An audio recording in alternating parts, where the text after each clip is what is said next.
Let me get my notes here, Sarah, before you begin.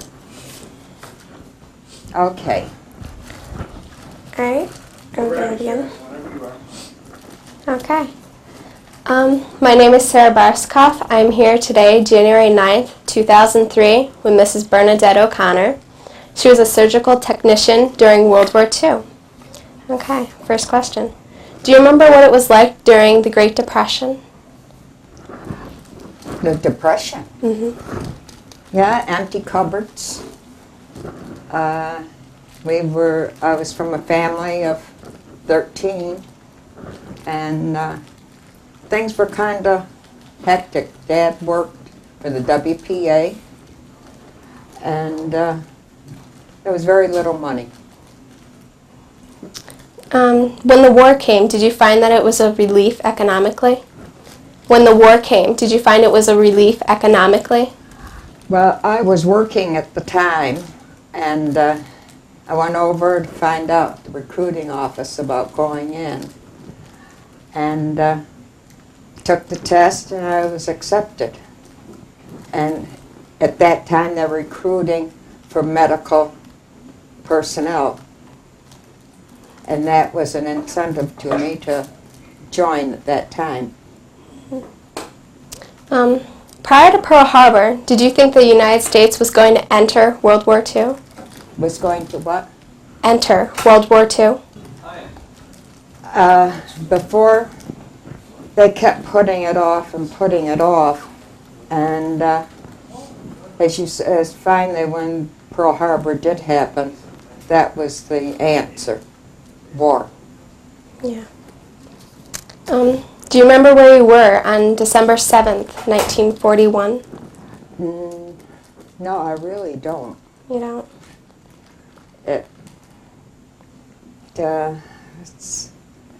I had a brother that entered the service about that time, and that's what I remember the most, because we had an early Christmas for him before he left.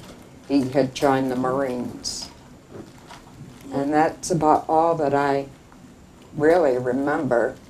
Then, of course, all the war work and the rationing. And that was another, factor that made me enlist. Mm-hmm. What was the rationing like?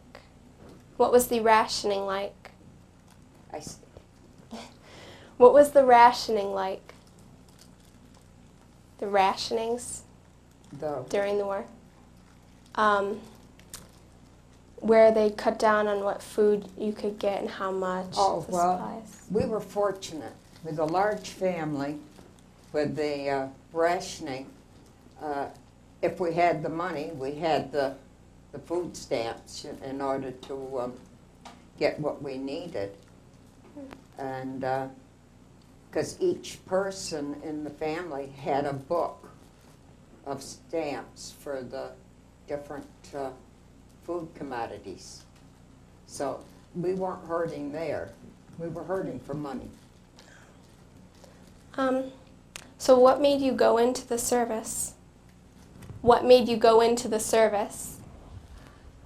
Oh, I don't know.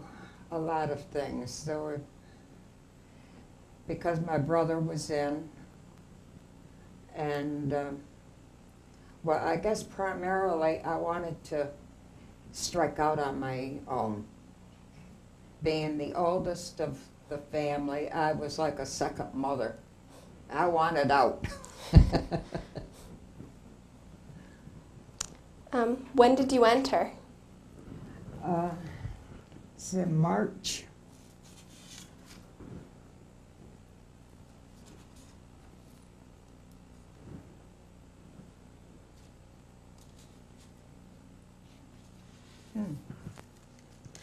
I entered in March.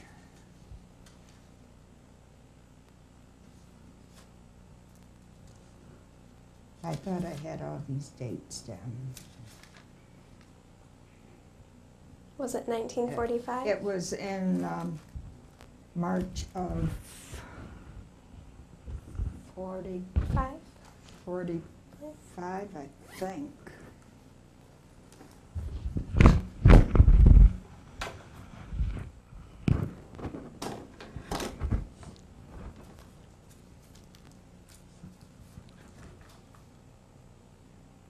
Yes, 12th of March, 45. But that's when I enlisted, and I actually went on duty the 28th of March. That's when I was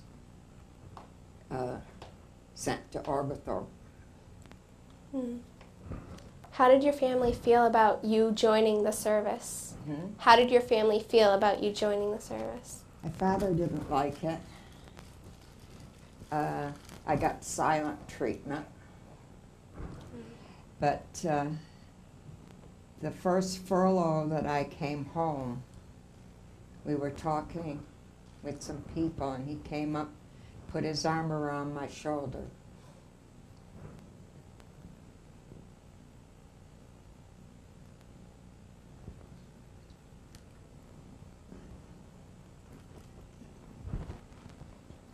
Are you okay? He said,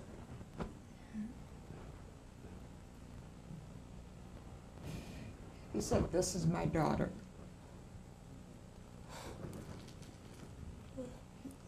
It was really a proud moment for me. It's okay.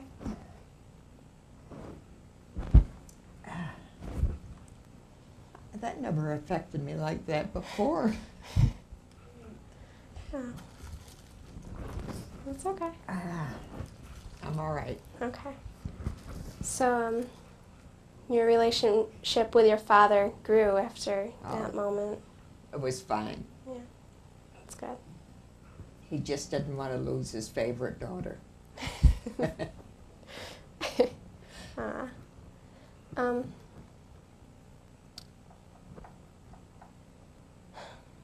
What was your title in the service? The what? What was your title, and what did you do in the service? I was a surgical technician and received the rank of T5. That's a corporal, but it's you're a technician. You're specialized in special work. Mm-hmm. That's why the chevrons, and then there's a T under that to designate. You're not a full corporal would rate over me, a field corporal. Mm-hmm.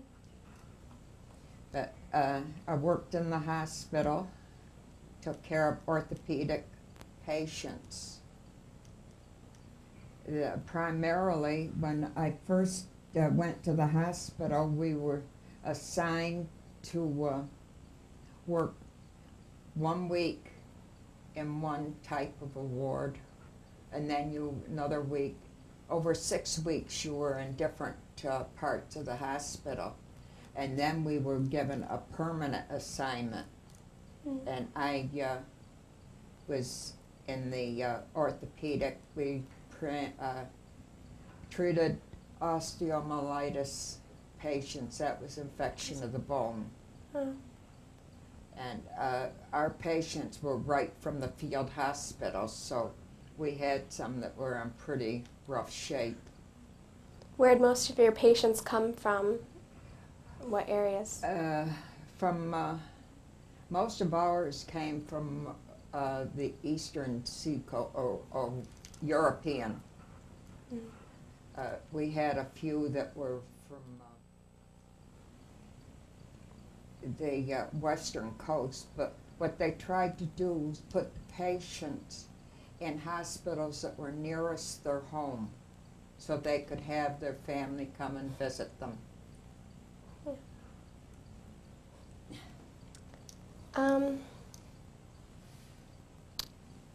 What were the most common wounds that you saw? The what? Most common wounds that you saw? Wounds? Injuries, yes. Well, they were, most of these were like an open wound under a cast. And when we got them, as I said, they were in pretty bad shape. And then they had to remove those casts and put fresh ones on and treat the wounds that were underneath. Mm. And all of my patients survived.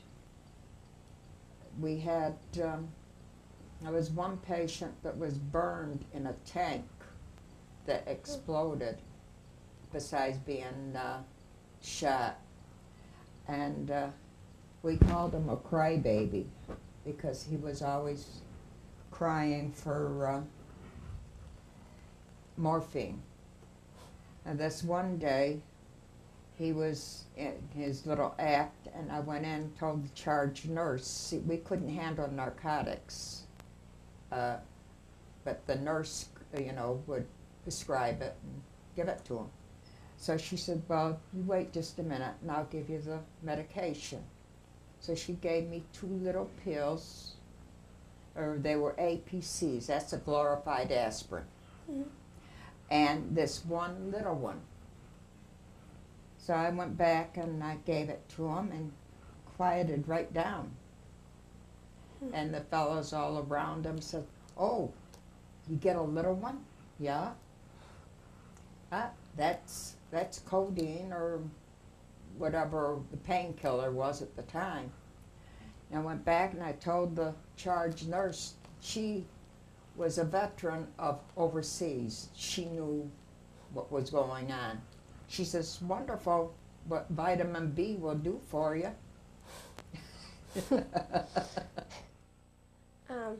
Well, was it a relief to see our soldiers coming home, or was it hard to see them coming home in the conditions that they were in?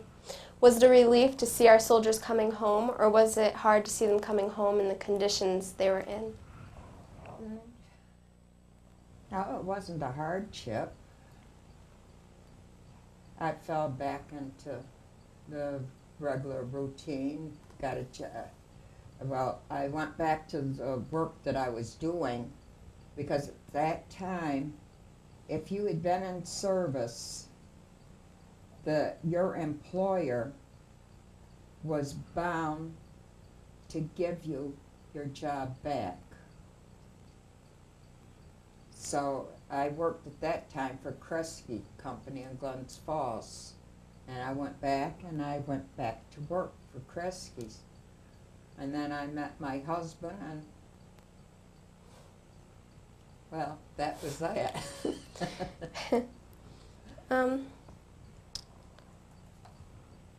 Where did you go for your medical training? For my medical training, I've got that at Kennedy General Hospital.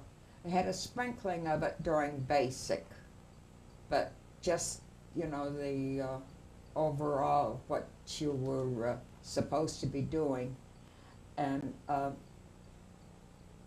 they told us that whatever we learned in Red Cross, forget it, because their system was a lot different. I mean, you had to do things that Red Cross frowned on. I mean, it was under different circumstances.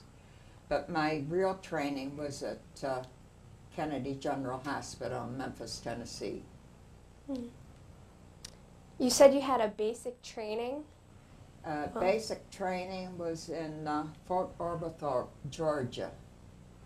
And our training wasn't the training that the women get today.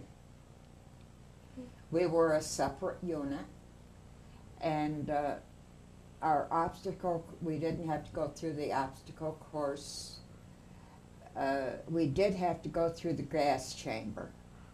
That was where you went in this tent that was filled with gas. You had to take your gas mask off and put it back on. And then you walked in with it on and took it off when you got in there. And I mean, it was just training you.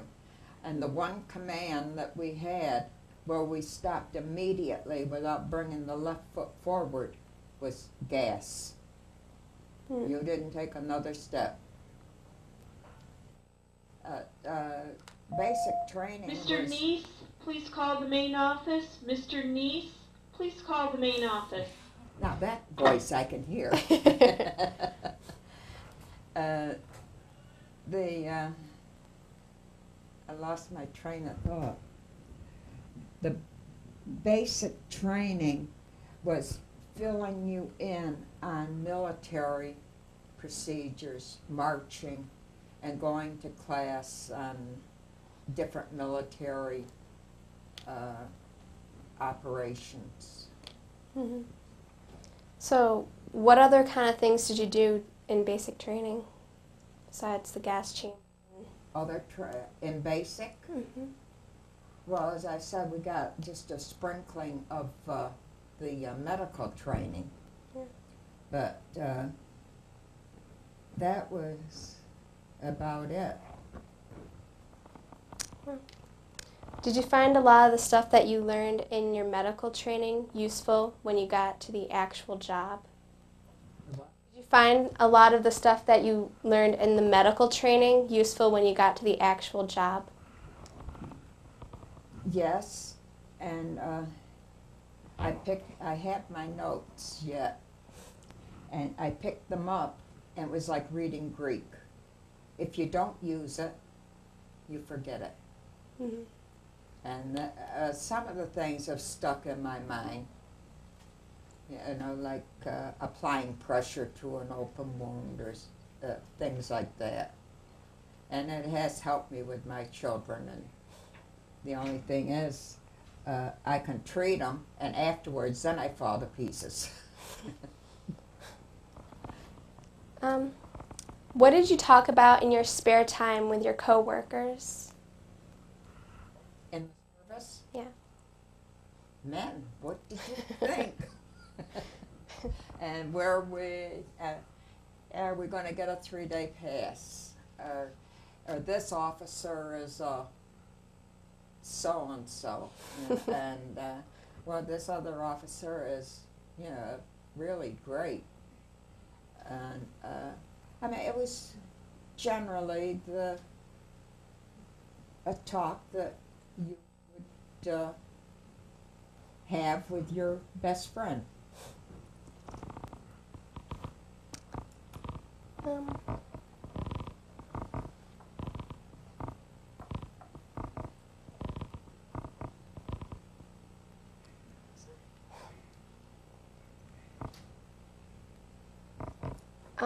In the hospital, what were the sanitary conditions like in the hospital, what were the sanitary conditions like at that time?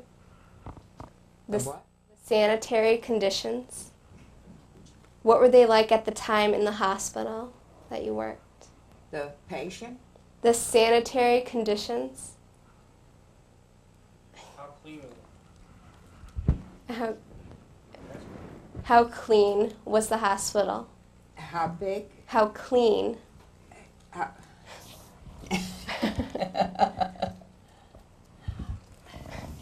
Well, I'll tell you, if you couldn't eat off from the floor, it was dirty. Now, they kept it very clean. It was very sanitized. You had officers that did nothing but roam around to see what they could find to give you bawling out for. And so you were pretty much on your toes. Things had to be done a certain way. And if they weren't, you were told about it. For instance, in our linen closet, we had to put the sheet, we'll say the sheets. Okay, so the fold was here. The next one had to be a kitty corner. So somebody could walk in there and take a pair of sheets without having to disrupt all the rest. And that's the way that they worked. Mm-hmm. Earlier you mentioned that you couldn't give the narcotics to the patients. What other differences between surgical technician and a nurse or a medical technician were there? That was the main thing. We did everything else. I gave other type of shots. Penicillin was in great use at the time. Sulfamilamine came out about that time. You had to have a special prescription to go to pharmacy to pick that up. But we could give everything else, and as far as, let's say, aspirin or pills like that, we were able to do that. We were bathe patients, change their bed. Just general care of patients is what we could do.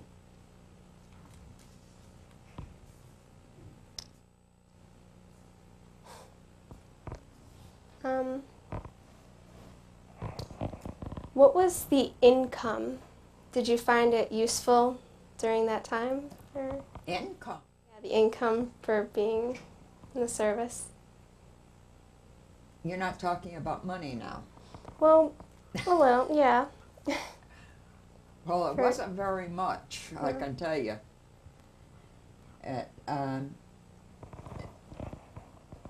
I think that really the outcome of my service is that I appreciated more what people were doing for their country, and that I was able to help a little bit by trying to make them better so they could go back to their families. And when they did, it was a joyful occasion. And to think that I had just a little part of that, it made it all worthwhile. Mm-hmm. Well, that's obviously one thing that you liked. Is there anything that you disliked, or possibly more things that you liked while being in there about your job? Well, the thing that I found that distressed me was that we had both black and white patients, and some of the southern boys were very racial. One day I was tending to one of the black patients, and you talk with the patient while you're performing treatment, and sometimes you laugh, you joke, like I would with any of them. Well, this one patient said that he thought, and his girlfriend, that I was carrying on with the black patient, that I shouldn't be doing that. I said, oh? Mm-hmm. The next day, I was supposed to be giving the penicillin shots. But this patient had to have penicillin. The charge nurse came by and I said, would you give him his shot? I'm not capable of doing it. I'm not good enough to do it. And that was in front of the whole ward. So she did. The next day, I gave the shot. He says, I thought you weren't good enough to give me a shot. I said, I've got a dull needle, and I'm using it on you. That quit that. I mean, when you've got mixed people, as we did then, why do something like that? They were all fighting for their country. Both of them were. Mm-hmm. So why was one any better than the other? All right. Did you experience any other racism during your time? No. That was really the only one that I came across, and it was a sorry thing. Mm.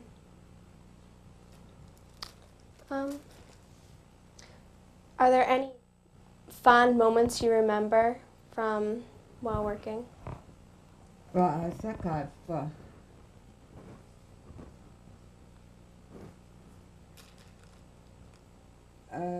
I had mixed emotions the day I was discharged, whether it was joy or whether it was sorrow. I mean, you were leaving a lot of people. They had become your family.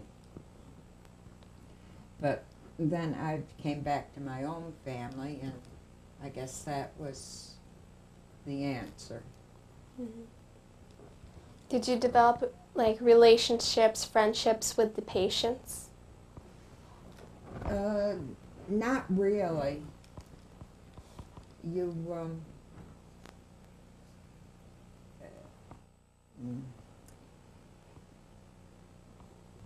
you treated them well, and I don't know really how to answer that. There were some that were nicer than others, I'll put it that way, and some you look forward to seeing, and others you just assumed they were transferred to another ward. But on a whole, most of them were pretty good. Do you remember anything about any particular person?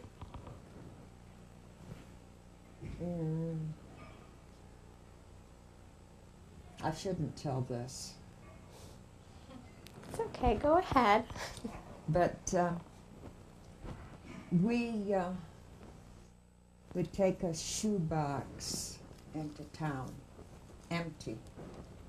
We were taking our shoes in to be repaired. The only thing, it was a container to bring back some alcohol.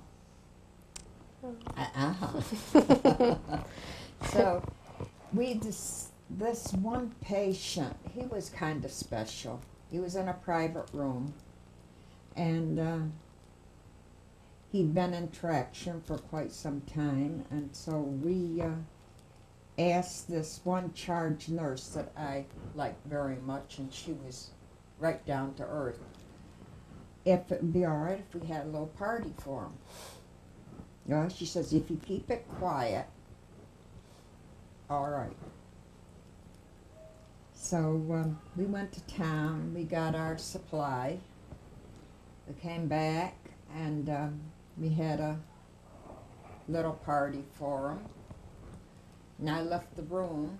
I think there were about 6 of us in this room. And I came back, and the patient was gone. Now you understand, this patient was tied up to traction. What's traction? Traction is where you're immobilized. His leg was immobilized in this sort of a sling, and it's got ropes and pulleys and weights, and it's on what we call a Balkan frame. It's like a metal frame going around the bed. Well, anyway, where is he? How could he get out of bed?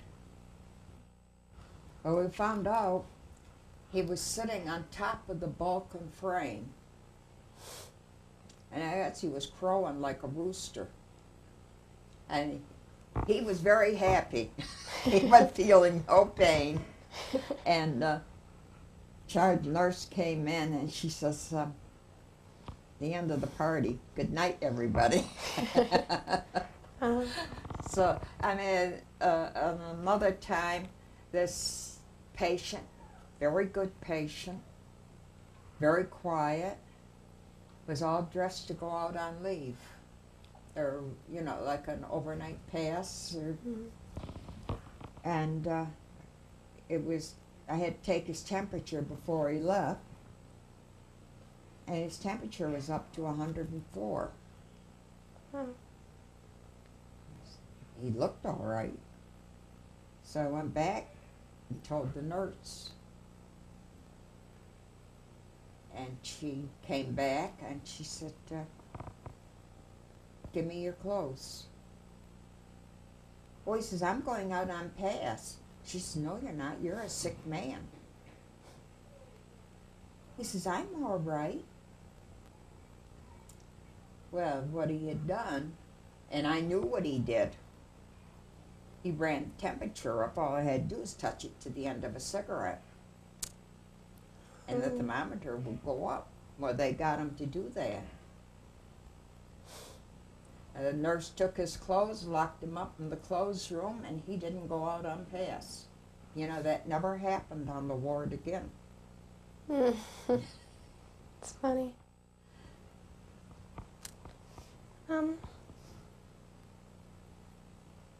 Where were you when the war ended? I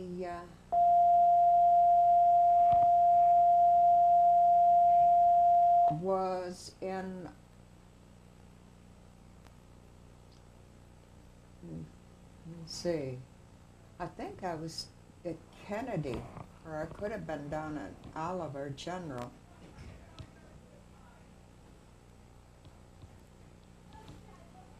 I remember where I was when Roosevelt died. It had to be at Kennedy General Hospital. So we enlisted for the duration and the war. Well, the duration can be anything. And when your enlistment was up, then you could be discharged. But I was discharged from Oliver General. What were the feelings where you were about the war after it ended? Well, even today, you read accounts of it, and it was a horrible thing. And it's horrible what they're doing over in Iraq today. It's even worse, I think, because the president has declared the end of the war, and we're still getting our men killed over there. The war hasn't ended over there. And when you read accounts of what World War II, the men that went through it, I only saw the aftermath. I didn't see any of the actual fighting or anything like that. But when you see what they went through, you wonder, was it worth it? You can't help but wonder. So many of these men never saw their families again. A baby may have been born while they were in service, and they didn't see it. That child grew up without a father. War it's terrible. It tears families apart, tears countries apart. It would just be wonderful if we could have peace. Yeah. So where were you when Roosevelt had died? I was in basic training at Fort Oglethorpe. And the commanding officer came out, and we were standing at attention, and she said, "The president has died." She turned on her heel and she walked away.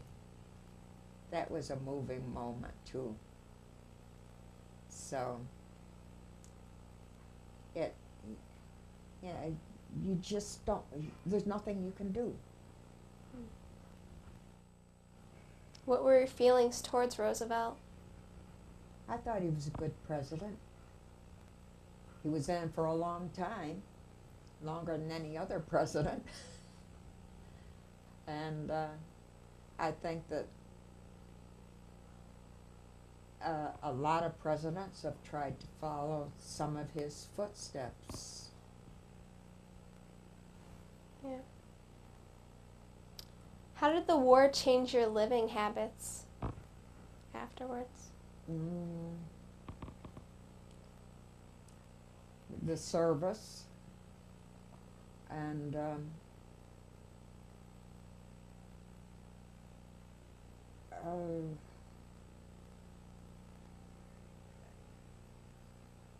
I don't think it changed that much, except that when I came home, then I met my husband, we got married.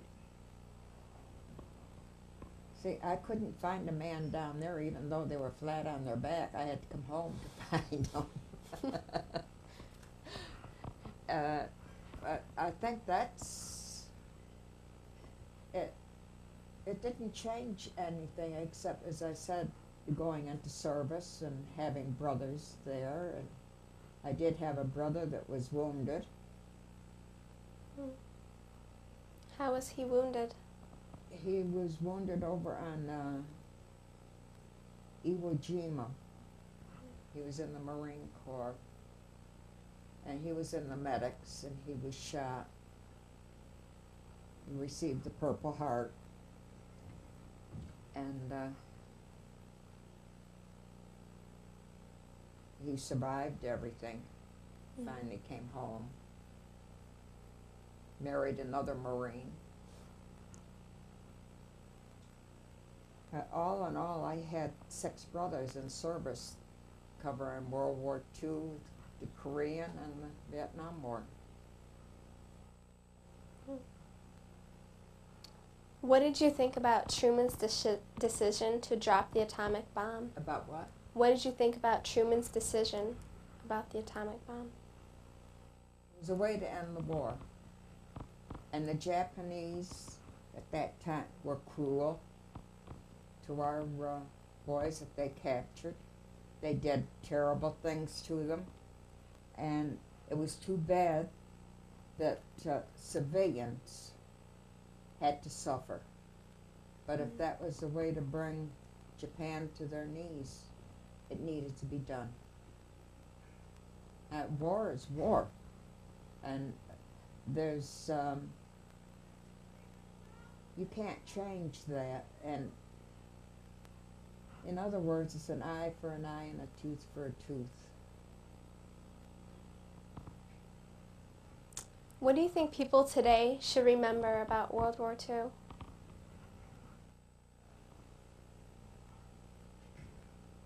They should remember the great sacrifices that the men made. And I'm talking mostly men. Women, we lost women during World War II too. And if it weren't for them, maybe we would be invaded. Who knows? We aren't isolated as we thought we were. It wouldn't take much for them to land on our shores, and we kept them, you know, our enemies away. So I'm hoping that with the dedication of the memorial in Washington in May will make people more aware of what World War II was. I'm beginning to think that World War II is put on the back burner, and that people are forgetting what happened then, because it happened so long ago.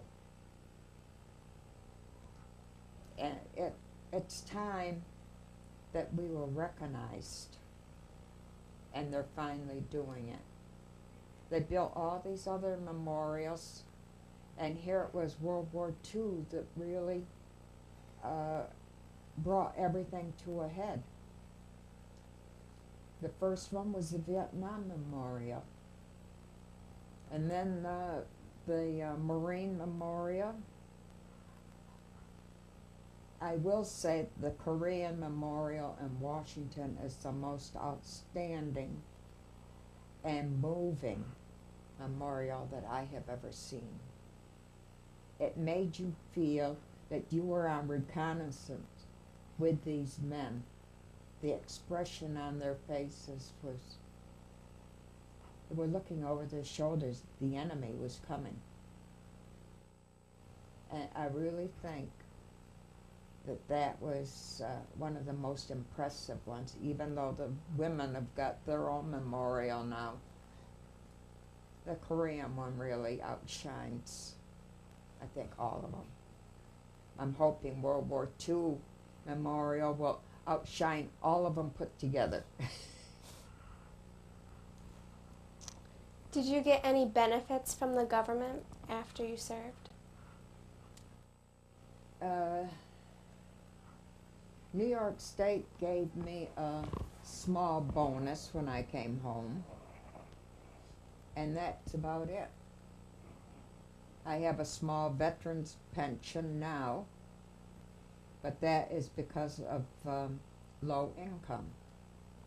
It's not a war-connected pension, and I do get all of my treatment, medical treatment, at the VA hospital in Albany. And that's a big help today. All my medication and whatever else has got to be taken care of. And of course now they have instituted more women clinics than they have had before. They had the mammogram and the well, all of the women, what do I want to say? Ailments or whatever.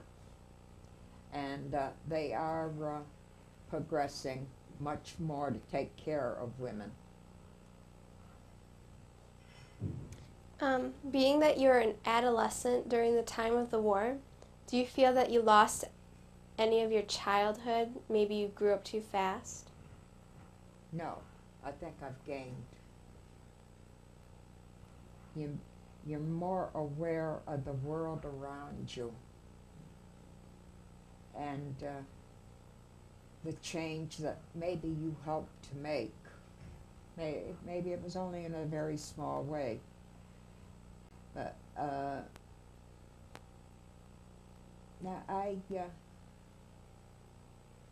I'm satisfied with my life.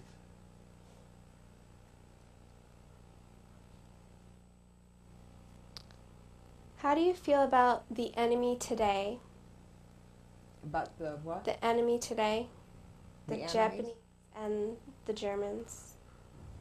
Well, it's bad living under the terror threat.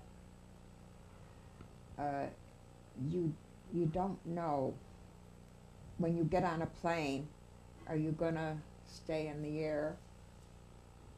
Even the small domestic flights. We're going to Florida as a family. Now, if anything happens to that plane, the whole family's gone. You think about that. And I don't think that we should have to live under this threat. Isn't there got to be something that we can do? But I don't have the answers to that. Do you? Do you stay involved in the veterans projects today? I belong to the American Legion, and I have for it's going on 27 years. And I raised a lot of money for the Women's Memorial. Or I should say I helped raise it. And I also helped raise quite a bit of money for the World War II Memorial. Outside of that, I haven't been going to the Legion too much lately. But I belong to also to the Women's 20 and 4. That is the elite organization of women, American Legion women veterans. And I guess that's about it. Have you ever met anyone that you had known at one point? What? Have you ever met anyone at these meetings and conventions that you had known at one point? We've been to quite a few conventions, and you'd meet the local leaders at the time, but I don't ever remember meeting any, celebrity people.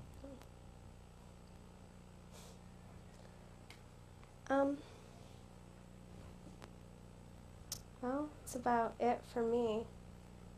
Is there anything else you might want to add about your time during World War II? I don't think so.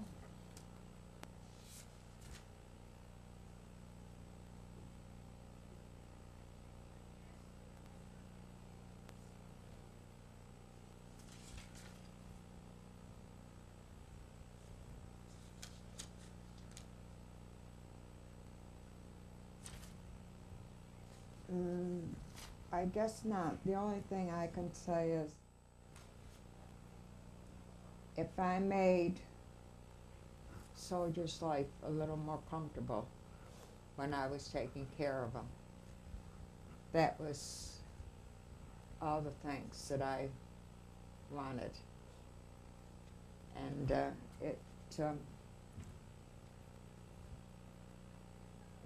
well, I don't know.